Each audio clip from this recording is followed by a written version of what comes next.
नमस्कार दोस्तों, हमारे डेली करंट अफेयर्स की क्लास में आज की क्लास में आपका स्वागत है। हम लोग कल भी बातचीत कर रहे थे करंट अफेयर्स के सवालों के बारे में और आज भी बातचीत करेंगे और मैं कोशिश करूंगा कि जो यूआरओ के लिए कह रहे हैं कि पीछे के 6 महीने का रिवाइज करा दीजिएगा, तो कोशिश जरूर रहेगी मेरी पीछे के 6 महीने का, लेकिन 2 दिन रुककर 2 दिन बाद यानी कल कल रुककर परसों और उससे अगले दिन मैं पूरी कोशिश करूंगा कि आप तक वो चीजें पहुंचा पाऊं। तो शुरू करते हैं आज की बातचीत। सबसे पहले 18 मार्च 2025 के भारत और विश्व के करंट अफेयर्स पर हम लोग आपसे चर्चा कर रहे हैं और जानते हैं कि ऐसी कौन सी खबरें हैं जो आपको जाननी चाहिए और आपके एग्जाम की दृष्टि से इंपॉर्टेंट है। उन सभी बिंदुओं को हम लोग यहाँ पर डिस्कस करेंगे। तो चलिए जरा सबसे पहला सवाल आप लोगों की स्क्रीन पर है, देखिएगा और इसका सही जवाब देने का प्रयास करिए। पूछा जा रहा है कि हाल ही में छत्तीसगढ़ राज्य के कांगेर घाटी राष्ट्रीय उद्यान को किस संगठन की अस्थायी सूची में अभी हाल ही में क्या किया गया है, शामिल किया गया है। तो यहाँ पर पहली बात हो रही है छत्तीसगढ़ की, फिर है कांगेर घाटी राष्ट्रीय उद्यान कहाँ पर है। अगर ये सवाल सीधा पूछा जाए तो आप जवाब दे सकते हैं छत्तीसगढ़। और अभी हाल ही में इनमें से कौन सी ऐसी सूची है जिसमें इसको अस्थायी तौर पर शामिल किया गया है। तो विश्व बैंक नहीं है, विश्व स्वास्थ्य संगठन नहीं और श्रम संगठन नहीं। इन तीनों का ही रिलेशन पर्यावरण से संबंध में नहीं है। यहाँ पर इसका रिलेशन किससे है, यूनेस्को से। यूनेस्को जो है वो यूएनओ के अंतर्गत काम करने वाला एक संगठन है, ये आपको ध्यान रखना है। यूएनओ की स्थापना जो है वो 24 अक्टूबर को की गई थी, 24 अक्टूबर 1945 को, ठीक है। और 24 अक्टूबर को जो है वो यूएनओ डे भी मनाया जाता है। क्या है, यूएनओ डे जो है वो इस दिन क्या किया जाता है, मनाया जाता है। यहाँ पर कांगेर राष्ट्रीय उद्यान जो है वो कहाँ पर है, छत्तीसगढ़ में। आपसे ये पूछा जा सकता है छत्तीसगढ़ की राजधानी जो है वो कौन सी है जी, रायपुर है, जो चर्चित रहती है। छत्तीसगढ़ में पिछले दिनों एक टाइगर रिजर्व में चर्चा में आया था, tiger reserve Ghasidas tiger reserve, गुरु घासीदास, क्या है, गुरु घासीदास टाइगर रिजर्व जो है वो जरूर ध्यान रखना है, ठीक है। इसके अलावा छत्तीसगढ़ जो है वो किससे अलग होकर बना है, मध्य प्रदेश से अलग होकर बना है। उसके बाद मध्य प्रदेश जो वो क्षेत्रफल के हिसाब से भारत का दूसरा सबसे बड़ा राज्य जो है वो बन गया। विश्व स्वास्थ्य संगठन जो है 7 अप्रैल के दिन इसकी स्थापना हुई। इसी उपलक्ष्य में 7 अप्रैल को हम लोग विश्व स्वास्थ्य दिवस मनाते हैं। विश्व बैंक जो है इसकी स्थापना भी 1944-45 के अंतर्गत जो है वो की गई थी। इसका मुख्यालय वाशिंगटन डीसी में, कहां पर है, वाशिंगटन डीसी के अंदर इसका क्या है, मुख्यालय है। विश्व बैंक जो है वो और आईएमएफ, इसको ब्रेटन वुड जुड़वा भी कहा जाता है, क्योंकि आईएमएफ की स्थापना और विश्व बैंक की स्थापना, आईएमएफ और वर्ल्ड बैंक जो है इन दोनों की स्थापना एक ही उद्देश्य से की गई थी। आधारभूत संरचनाओं के विकास के लिए विभिन्न देशों को ये ऋण प्रदान करने का क्या करते हैं, काम करते हैं। इसके बाद में आईएलओ के बारे में भी मैं कल बता रहा था, 1919 आपको कल भी बताया था, यानी 1919 में इसकी क्या की गई थी, स्थापना की गई थी। और जनेवा के अंदर, जनेवा स्विट्जरलैंड के अंदर इस अंतरराष्ट्रीय श्रम संगठन का क्या है जी, मुख्यालय है। तो इन सब बातों को आपको ध्यान रखना है। चलिए नेक्स्ट बात करते हैं। यहाँ पर है यूनेस्को, कांगेर राष्ट्रीय उद्यान छत्तीसगढ़ के बस्तर जिले में स्थित है। ये उद्यान अपनी गुफाओं और जैव विविधता के लिए, बायोडायवर्सिटी के लिए प्रसिद्ध है। यूनेस्को की विश्व धरोहर सूची में शामिल होने से पर्यटन को क्या मिलेगा, बढ़ावा। लेकिन यूनेस्को की कौन सी सूची में शामिल किया गया है, अस्थायी सूची के अंतर्गत इसे शामिल किया गया है, ऐसा आपको ध्यान रख लेना है, ठीक है। चलिए नेक्स्ट बात करते हैं। विश्व उपभोक्ता अधिकार दिवस पर कल ही बातचीत हो गई, ये सवाल कल का ही आ गया, लेकिन कोई बात नहीं, एक सवाल आपको अधिक बता देंगे। विश्व अधिकार दिवस जो है वो आपको पता होगा किस तारीख को मनाया जाता है, 15 मार्च को और 16 मार्च को। कल 2 दिवस आप लोगों को बताए होंगे मैंने, ठीक है। 15 मार्च की भी बातचीत हुई, 16 मार्च की भी हमने बातचीत की। एक दिवस था जो राष्ट्रीय टीकाकरण से संबंधित था, टीकाकरण दिवस के बारे में बताया था। एक राष्ट्रीय उपभोक्ता दिवस के बारे में भी आपको बताया। और इसमें मैंने ये कहा था विश्व उपभोक्ता अधिकार दिवस जो है इसका जो विषय था वो अस्थायी जीवन शैली के लिए एक उचित परिवर्तन करना है। ये कल की बातचीत हमारी हो गई है। और 15 मार्च को यह दिवस क्या किया जाता है, मनाया जाता है। इस दिवस की शुरुआत 1983 में हुई थी। और उपभोक्ता संरक्षण अधिनियम जो भारत में है वो कौन सा है, 2019 का जो है वो उपभोक्ताओं के संरक्षण को सुरक्षित रखने के लिए काम कर रहा है। इसके बाद अगली बातचीत हमारी है भारतीय रिजर्व बैंक की डिजिटल पहल जो है वो सारथी। सबसे पहला इंपॉर्टेंट सवाल तो ये सुनिए, आपसे पूछा जाएगा, ऐसे सवाल आते हैं परीक्षा में, सारथी पहल का संबंध निम्न में से किससे है।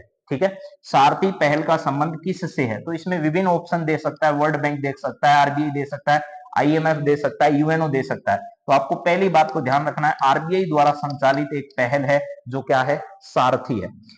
आरबीआई के शक्तिकांत दास जो है, कौन? शक्तिकांत दास। ये शक्तिकांत दास वर्तमान में आरबीआई के क्या है? गवर्नर है। इसकी स्थापना भी 1 अप्रैल के दिन, क्या है? 1 अप्रैल 1935 के दिन क्या की गई है? इसकी स्थापना की गई। अब बात करें इस सारथी पहल की, तो यह डिजिटल बैंकों को बढ़ावा देने के लिए नहीं, ऑनलाइन लेन-देन को सुरक्षित करने के लिए नहीं, डिजिटल करेंसी लॉन्च करने के लिए नहीं, दस्तावेजों को सुरक्षित रूप से संग्रहित और साझा करने के लिए बनाया। जैसे आपने डिजी लॉकर का नाम सुना होगा, कमोबेश वैसे ही काम करेगा ये सारथी पहल जो आरबीआई द्वारा शुरू की गई है। भारतीय बैंक यानी भारतीय रिजर्व बैंक की डिजिटल पहल जो है, ये सारथी जो है, इसका उद्देश्य है कि आपका डाटा जो है वो डिजिटलाइज रूप से संरक्षित रखे और जब आपको जरूरत हो तो उसको साझा करे।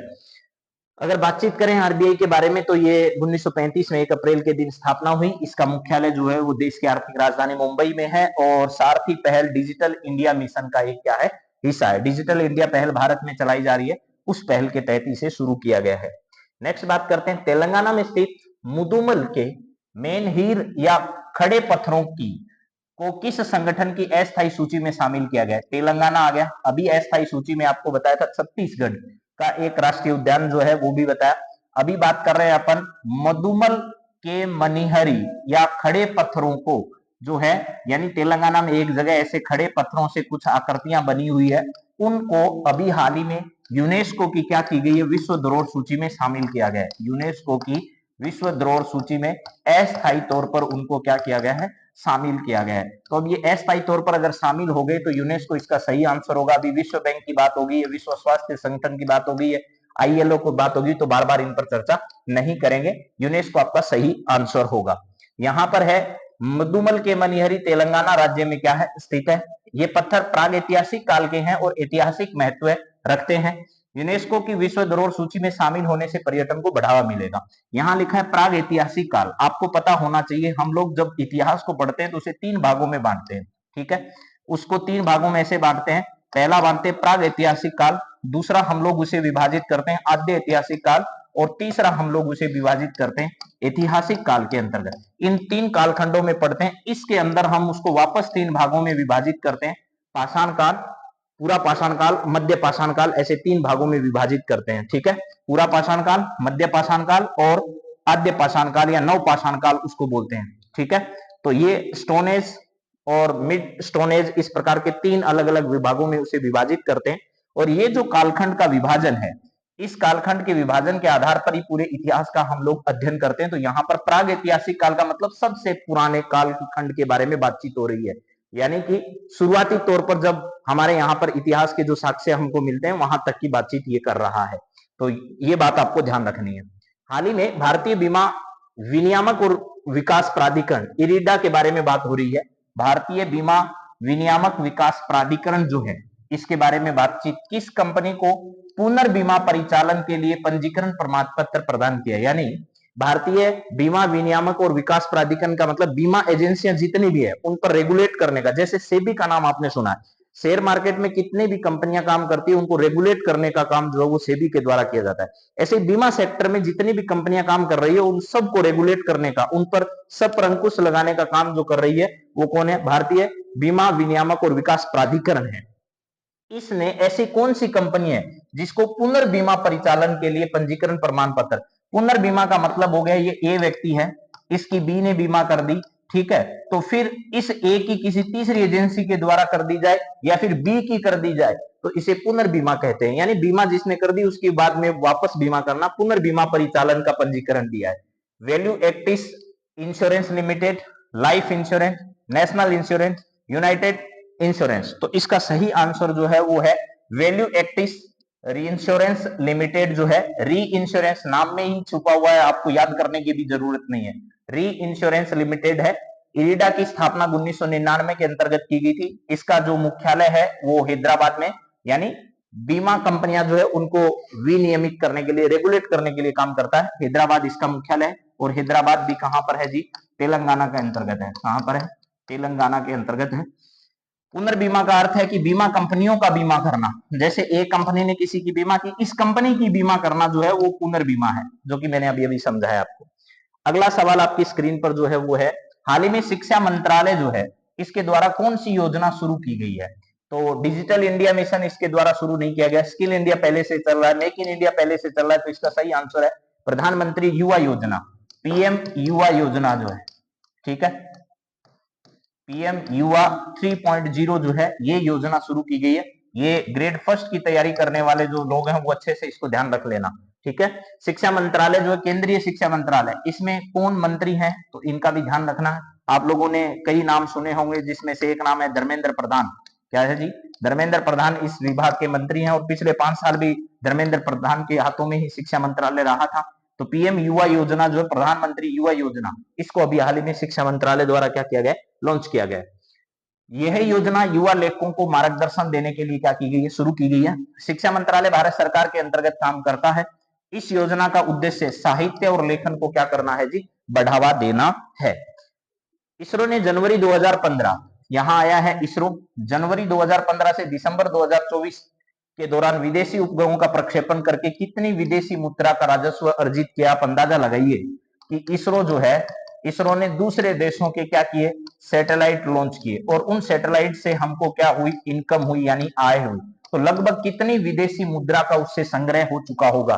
तो यहां पर क्या है, 100 billion dollar, 120 billion dollar, 143 billion dollar या 150 बिलियन डॉलर। और अभी आपको पता होगा, मैंने कल नासा के बारे में भी आपको बात बताई थी। नासा जो है इसने कौन सा जो है वो मिशन लॉन्च किया है, किसके, जो सूर्य की कोरोना जो है, सूर्य के कोरोना वाला जो भाग है, कोरोना वाला भाग है, उसके अध्ययन के लिए इन्होंने पंच नाम का, ठीक है, पंच इस नाम से एक मिशन जो है वो अभी हाल ही में लॉन्च किया है। और इसके अलावा आपने सुनीता विलियम्स का नाम सुना होगा। सुनीता विलियम्स जो है उसके लिए अच्छी खबर यह है कि सबसे लंबे समय तक वो कहां रहकर, अंतरिक्ष में रहकर आज वापस धरती की ओर उनका जो है वो आगमन हो रहा है। धरती की ओर पुनर्आगमन जो है वो शुरू हो चुका है। इंटरनेशनल जो अंतरिक्ष स्टेशन है वहां से इन्होंने वापस धरती की ओर उड़ान भरनी शुरू कर दी है। तो यहां पर अब आपको बताना है कि कितनी मुद्रा हमने कमाई है। तो 143 मिलियन डॉलर जो है, 143 मिलियन डॉलर की यहां पर एक सी ऑप्शन सही है, 143 मिलियन डॉलर की हमने विदेशी मुद्रा कमाई है। स्थापना जो है वो आपको पता ही है, 15 अगस्त के दिन इसरो की स्थापना हुई, 15 अगस्त 1969 को। मुख्यालय कहां पर है, बेंगलुरु में है। इसरो ने अब तक कई सफल मिशन जैसे चंद्रयान, मंगलयान और गगनयान अभी शुरू होने वाला है। गगनयान जो मिशन है उसके बारे में भी ध्यान रखना है। अगला सवाल है, आंध्र प्रदेश राज्य सरकार ने किस नाम से व्हाट्सएप गवर्नेंस जो है वो क्या की है, शुरू की है? आंध्र प्रदेश सरकार की भी बातचीत हो रही है, यानी आंध्र प्रदेश जो सरकार है इसमें आपको बताना है कि व्हाट्सएप गवर्नेंस जो है इसको शुरू किया है, लेकिन किस नाम से शुरू किया है इन्होंने, वो देखते हैं। तो यहां पर मन मित्र जो है ये इसका राइट आंसर होगा। मन मित्र नाम से इन्होंने एक व्हाट्सएप डिजिटल सेवा जो है वो शुरू की है। इसका आंसर यहां दे भी रखा है। चलिए, यहां पर दे रखा है कि आंध्र प्रदेश की जो राजधानी है वो कौन सी है, अमरावती है, और तेलंगाना की क्या है, हैदराबाद है। ये पहल डिजिटल इंडिया मिशन के हिस्से के रूप में शुरू की गई है। व्हाट्सएप गवर्नेंस का उद्देश्य नागरिकों को सरकारी सेवाएं जो है वो घर बैठे उपलब्ध करवाई जाती है। जैसे अलग अलग राज्य सरकार अपनी जो भी सरकारी सेवाएं हैं वो किसी न किसी डिजिटल प्लेटफॉर्म के माध्यम से नागरिकों को उपलब्ध कराती है। तो ऐसे ही आंध्र प्रदेश सरकार ने क्या किया है, यहां पर जो है वो व्हाट्सएप के माध्यम से नागरिकों को सेवा उपलब्ध कराने के लिए इस नाम से शुरू किया है, जिसका नाम क्या रखा गया, मन मित्र रखा गया है। चलिए नेक्स्ट बात करते हैं। वित्त वर्ष 2024-25 में डिजिटल भुगतान के लेन देन में कितने करोड़ रुपए की वृद्धि हुई है? यानी 2024-25 में पिछले वर्ष की अगर बातचीत करें 2023-24 से, तो कितनी वृद्धि दर्ज की गई है डिजिटल भुगतान के अंदर 2024-25 के अंदर? तो आपका इसका सही आंसर जो होगा वो होगा 18,000 करोड़ रुपए जो है इसकी वृद्धि अभी हाल ही में दर्ज की गई है। तो इसका राइट आंसर जो है वो 18,000 करोड़ रुपए है, जो डिजिटल लेन देन पिछले वर्ष हो रहा था उससे ज्यादा, क्योंकि आजकल लोग 5-5 रुपए भी क्या है डिजिटल प्लेटफॉर्म के माध्यम से ही भुगतान करते हैं। डिजिटल भुगतान के लिए किसका सबसे ज्यादा यूपीआई यानी यूनिफाइड पेमेंट्स इंटरफेस जो है उसका योगदान रहा है? भारत में डिजिटल भुगतान का नेतृत्व जो है वो एनपीसीआई करता है, यानी national payment corporation of India के द्वारा किया जाता है। डिजिटल इंडिया मिशन 2015 में क्या किया गया था, शुरू किया गया, और 2025 में इसके कितने साल पूरे होने जा रहे हैं, 10 वर्ष इसके पूरे होने जा रहे हैं। तो यहां पर डिजिटल इंडिया मिशन भारत 10 वर्ष सफलतम रूप से पूरे कर देगा। हाल ही में किस भारतीय क्रिकेटर को Laureus world comeback of the year का अवार्ड अभी हाल ही में दिया गया? हाल ही में किस भारतीय क्रिकेटर को Laureus world comeback of the year का अवार्ड, ये एक क्रिकेट जगत में दिया जाने वाला प्रसिद्ध पुरस्कार है, क्रिकेट जगत में दिया जाने वाला प्रसिद्ध पुरस्कार है Laureus world comeback of the year पुरस्कार। विराट कोहली को नहीं दिया गया, रोहित शर्मा को नहीं दिया गया, MS धोनी को नहीं दिया गया, ऋषभ पंत को दिया गया। ऋषभ पंत को ये पुरस्कार, रोहित जो है वो कैप्टन है भारतीय टीम के, और MS धोनी को कूल कैप्टन के नाम से क्या किया जाता है, जाना जाता है। और कोहली के बारे में तो आप लोग सब जानते हैं, बताने की जरूरत नहीं है। तो यहां पर है ऋषभ पंत एक भारतीय विकेटकीपर और बल्लेबाज हैं। लॉरियंस अवार्ड खेल जगत में एक सबसे प्रतिष्ठित पुरस्कारों में शामिल है। ऋषभ पंत ने हाल ही में एक गंभीर चोट से क्या किया है, वापसी की है, जिसकी वजह से इन्हें यह पुरस्कार दिया गया है। जैसे कई खिलाड़ियों को कोई गंभीर चोट आ जाती है, गंभीर रोग हो जाता है, जिसकी वजह से काफी दिन तक वो कमबैक नहीं कर पाते हैं, बाद में वो ऐसी बीमारियों से उभर कर वापस आते हैं खेल जगत में, तो उनको ये पुरस्कार दिया जाता है। कल जो सवाल आप लोगों को बताए थे उनका भी मैं एक बार रिवीजन आपको करा देता हूं। उत्तर प्रदेश ने हाल ही में सभी नगर निगमों को 100 शहरों में परिवर्तित करने का फैसला किया है। भारतीय रेलवे ने जल संरक्षण के लिए मिशन अमृत सरोवर नाम से एक मिशन लॉन्च किया है। उसके बाद में नासा के सूर्य के बाहरी जो आवरण है कोरोना वाला, उसके अध्ययन के लिए पंच मिशन लॉन्च किया। मूडीज के अनुसार 2025-26 में भारत की जीडीपी ग्रोथ रेट जो है वो 6.5% रहने वाली है। विश्व उपभोक्ता अधिकार दिवस जो कि 15 मार्च के दिन आप लोगों को बताया था, स्थायी जीवन शैली के लिए एक उचित बदलाव जो है वो होंगे, ये उसकी थीम रही। और वित्त वर्ष 2025-26 में मध्य प्रदेश राज्य शासन सरकार के द्वारा 4.21 लाख करोड़ रुपए का बजट जो है वो घोषित किया गया। अट्टुकल पोंगला उत्सव जो है वो केरल राज्य में क्या किया गया, मनाया गया। और प्रतिवर्ष राष्ट्रीय टीकाकरण दिवस जो है वो 16 मार्च को क्या किया जाता है, मनाया जाता है। हाल ही में गेमी 3 AI मॉडल जो है ये गूगल के द्वारा लॉन्च किया गया। अंतरराष्ट्रीय श्रम संगठन ILO की 353वीं शासी निकाय की बैठक जो है वो जिनेवा में संपन्न हुई। महाराष्ट्र में विश्व ऑडियो विजुअल इंटरटेनमेंट शिखर सम्मेलन 2025 का आयोजन मुंबई में किया गया था। और इसके बाद अगर बातचीत करें कि PM मित्र मेगा टेक्सटाइल पार्क योजना के तहत भारत में कुल 7 पार्क बनाए जाने की घोषणा की गई, ताकि टेक्सटाइल सेक्टर को ज्यादा से ज्यादा बढ़ावा दिया जा सके। तो इन सभी सवालों के साथ आप सबको आनंद आया होगा, और भी अच्छी क्लास आप लोगों तक उपलब्ध कराते रहेंगे। अगली क्लास में फिर मिलेंगे, तब तक आप अपने सपनों को पूरा करने के लिए लगे रहिए। Thank you, have a nice day.